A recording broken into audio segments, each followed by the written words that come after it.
This channel does not promote any violent, harmful, or illegal activities. All content provided by this channel is meant for an educational purpose only. Brought to you by V-Guard, co-powered by Sensodyne ও ভিমল বলো কথা কেশরী।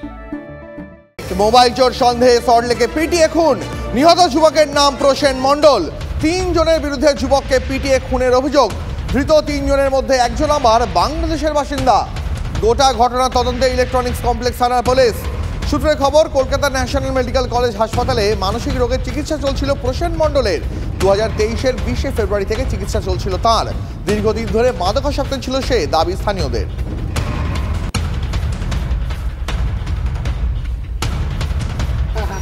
যে ওর একটা phone ছিল বলে চুরি করেছিল, সেই ফোনটা চুরি করার জন্য বলছে ফোন আমি নিয়েছি, আমার নেশা করি তো।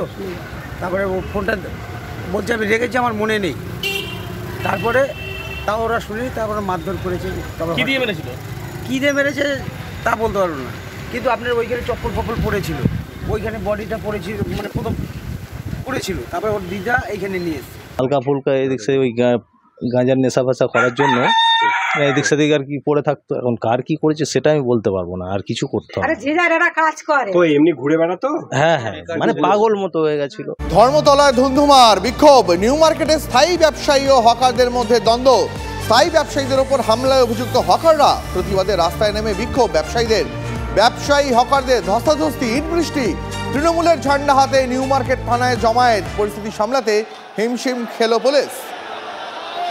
আপনারা দেখছেন একদম ঘটনাস্থলের ছবি। ঠিক কি পরিস্থিতি এই মুহূর্তে নিউ মার্কেটে জানবো। ঘটনাস্থল থেকে রয়েছেন আমার সহকর্মী সুজয়ের কাছে যাবো। তার আগে যে ছবি আপনাদের দেখাচ্ছি, নিউ মার্কেটে এই মুহূর্তে যুযুধান, দুই পক্ষ কার্যত মুখোমুখি। একদিকে নিউ মার্কেটের স্থায়ী ব্যবসায়ীরা, অন্যদিকে নিউ মার্কেটের হকাররা। দুপক্ষের মধ্যে কার্যত যুযুধান পরিস্থিতি। ঘটনাস্থলে রয়েছেন আমার সহকর্মী সুজয়ের কাছে সরাসরি যাব এবং সুজয় থেকে জানতে চাইব, সুজয় এই মুহূর্তে কি পরিস্থিতি সেখানে? দীপ, কিছু সময় আগে তোমার সঙ্গে যে কথা হচ্ছিল, তারপর থেকে এই জায়গা কিন্তু এখনও পর্যন্ত নতুন করে কোনো অশান্তি ছড়ায়নি, কিন্তু পুলিশের সংখ্যা যথেষ্ট সংখ্যক বাড়ানো হয়েছে। দেখতে পাচ্ছ যে আরও প্রচুর সংখ্যক পুলিশ নিয়ে আসা হয়েছে এবং দুদিকেই রয়েছে, একদিকে হকাররা রয়েছেন, অন্যদিকে রয়েছেন ব্যবসায়ীরা। একদিকে হক মার্কেটের দিকটা দেখতে পাচ্ছ, সেই দিকে হকারদেরকে একটা পাশে আলাদা রাখা হয়েছে। আমরা একটু চেষ্টা করবো যে হকার যারা এসেছিলেন তাদের সঙ্গে একটু কথা বলে তাদের বক্তব্য, তাদের কী অভিযোগ, কেন তারা নিউ মার্কেট থানায় সেই ব্যবসায়ীদের দিকে তেড়ে যাচ্ছিলেন, আমরা সেটা জানার চেষ্টা করব। এখন ব্যবসায়ীরা সকালবেলায় আক্রান্ত হয়েছেন সেটা তারা স্পষ্টতই বলেছেন, কিন্তু একই সঙ্গে অভিযোগ তো সরাসরি হকারদের বিরুদ্ধে। তাদের বক্তব্যকে আমরা শোনার চেষ্টা করব, তাদের বক্তব্য শোনার চেষ্টা করবো। দেখতে পাচ্ছ যে হকাররা কিন্তু নিজেদের মধ্যে কথা বলছেন, দেখতে পাচ্ছ হকাররা নিজেদের মধ্যে কথা বলছেন যে তারা নিজেদের মধ্যে বৈঠক করছেন পরবর্তী কর্মসূচি সেটা নিয়ে জানার জন্য। আমরা একটু দেখতে পাচ্ছ যে হকাররা কথা বলছেন, কিন্তু এদের যারা দেখতে পাচ্ছ প্রত্যেকের হাতে কিন্তু তৃণমূলের যে ফ্ল্যাগ, যে পতাকা, সেই পতাকা রয়েছে। তারা কি আলোচনা করছেন?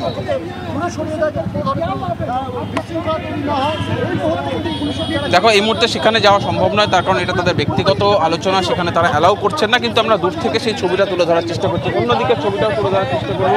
রাস্তা এখনও সম্পূর্ণভাবে অবরুদ্ধ।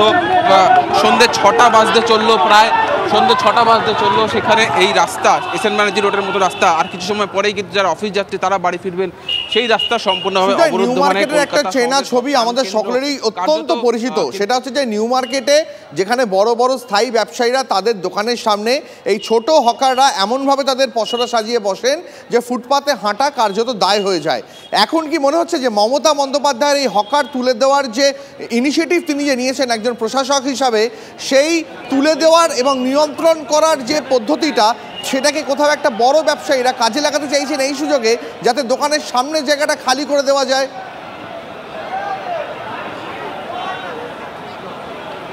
দেখো, একটা অংশ দোকানদারদের একটা অংশ তেমনটা মনে করছেন, সেটা বলাই যায়, কিন্তু আর একটা অংশ কিন্তু চাইছেন এটা স্থায়ীভাবে সমাধান হোক। হকাররা যেমন চাইছেন, তাদেরও বক্তব্য যে তারা দীর্ঘদিন ধরে রয়েছেন, ব্যবসা করছেন, তাদের একটা এমনভাবেই তাদের ব্যবস্থা করা হোক, স্থায়ী ব্যবস্থা করা হোক, যেখানে তারা স্থায়ীভাবে ভালো মতো ব্যবসা করতে পারেন। কিন্তু বড় ব্যবসায়ীদের বক্তব্য, আজকে নিউ মার্কেটের গোলমাল যেটা নিয়ে, সেটা কিন্তু সম্পূর্ণভাবে স্থায়ী ব্যবসায়ীদের পার্কিংয়ের জায়গাটা নেই। যেখানে স্থায়ী ব্যবসায়ীদের পার্কিংয়ের জায়গা, সেখানে যে হকারদের তুলে দেওয়া হয়েছিল, সেই হকাররা গিয়ে বসে পড়েছিল। করেছিলেন, সেইখানে আপত্তি জানান এই স্থায়ী ব্যবসায়ীরা। তাদের বক্তব্য যে এটা তাদের লিগ্যাল পার্কিং, অর্থাৎ পার্কিং তারা টেন্ডারের মাধ্যমে সেই পার্কিংয়ের জায়গাটি পেয়েছেন, সেখানে তারা গাড়ি যাচ্ছেন, এভাবে তারা দোকান করতে দেবেন না। সেই নিয়েই বচসা শুরু এবং বচসা চলাকালীনই আচমকা তাদেরকে আক্রান্ত হতে হয়। দেখো, আমি সেই ছবিটা দেখাচ্ছি একদম নিউ মার্কেট থানার সামনে, দেখতে পাচ্ছ সেই অবস্থান বিক্ষোভ, সেই অবরোধ এখনও চলছে। একের পর এক যে সমস্ত গাড়ি বা নিউ মার্কেট, এর পাশাপাশি তুমি যে ছবিটা দেখাচ্ছ একের পর এক বাসও আটকে পড়েছে। পুলিশ কেন দুপক্ষকেই এখনো পর্যন্ত সরাতে পারলো না? এখনো কেন দুপক্ষই এই শহর কলকাতার প্রাণকেন্দ্রকে আটকে রয়েছে? পুলিশ মাইকিং করে বা কোনো ইনিশিয়েটিভ নিয়ে দুপক্ষকেই সরিয়ে যান চলাচল শুরু করতে পারছে না কেন? দেখো, তার কারণ মূলত একটাই, যে যারা আক্রান্ত হয়েছেন স্থায়ী ব্যবসায়ীরা, তাদের বক্তব্য যারা তাদেরকে আক্রমণ করেছে, যারা তাদেরকে মেরেছে, তাদেরকে গ্রেফতার করতে হবে, অবিলম্বে গ্রেফতার করতে হবে। যতক্ষণ না পর্যন্ত গ্রেফতার করা হবে ততক্ষণ পর্যন্ত এই ছবিটাই দেখা যাবে, অর্থাৎ এসএন ব্যানার্জি রোডের মতো রাস্তা অবরোধ করেই রাখবেন তারা, থানার সামনে অবরোধ করেই রাখবেন এবং সেই দাবিতেই তারা অনড় রয়েছেন এবং তারা নিজেদের মধ্যে বৈঠক করছেন এই রাস্তার সামনে বা এসএন ব্যানার্জি রোডের উপরেই বসে। ফলে পুলিশকেই এখানে উদ্যোগ নিতে হবে, পুলিশকে উদ্যোগ নিয়ে অবিলম্বে যারা আক্রমণ করেছে তাদেরকে গ্রেফতার করতে হবে এবং যতক্ষণ না পর্যন্ত গ্রেফতার করা হবে এই ছবিটা কিন্তু চলতে থাকবে। ফলে আজকে যারা অফিস থেকে বাড়ি ফিরবেন বা ধর্মতলামুখী হবেন তাদেরকে এই বেগ পেতে হবে এবং শনিবার স্বাভাবিকভাবেই শনিবার এখানে দেখতে পাচ্ছ যে পুলিশের ছবিটা একটু দেখানোর চেষ্টা করব, যে পুলিশের একজন ডেপুটি কমিশনার পদমর্যাদার অফিসার তিনি এসে পৌঁছেছেন নিউ মার্কেট থানার সামনে। তিনি এখন পরিস্থিতি নিয়ন্ত্রণ করা বা পরিস্থিতি শান্ত করার চেষ্টা করবেন, যে কিভাবে এখান থেকে একটা স্থায়ী সমাধান করে আপাতত পরিস্থিতি শান্ত করা যায়, এসএন ব্যানার্জি রোডের মতো রাস্তা চালু করা যায় এবং পরবর্তীতে স্থায়ীভাবে সমাধানের মাধ্যমে নিউ মার্কেটের মতো জায়গার যে গোলমাল, সেই গোলমাল বা যে অশান্তি বা যে দুপক্ষের মধ্যে যে একটা উত্তপ্ত বাক্য বিনিময় হয়েই চলেছে সেটাকে কিভাবে যত তাড়াতাড়ি সম্ভব নিয়ন্ত্রণ করা যায় সেটাই তারা চেষ্টা করবে। দেখতে পাচ্ছ যে একজন ডিসি পদমর্যাদার অফিসার তিনি কথা বলছেন একজন ব্যবসায়ীর সঙ্গে এবং তাদের মূল দাবি শুনে কীভাবে মীমাংসা করা যায় সেটার চেষ্টা করছেন। ধন্যবাদ সুজয়, পরিস্থিতির উপর নজর রাখো। Brought to you by VGuard, co powered by Sensodyne ও ভিমল, বলো কথা কেশরী।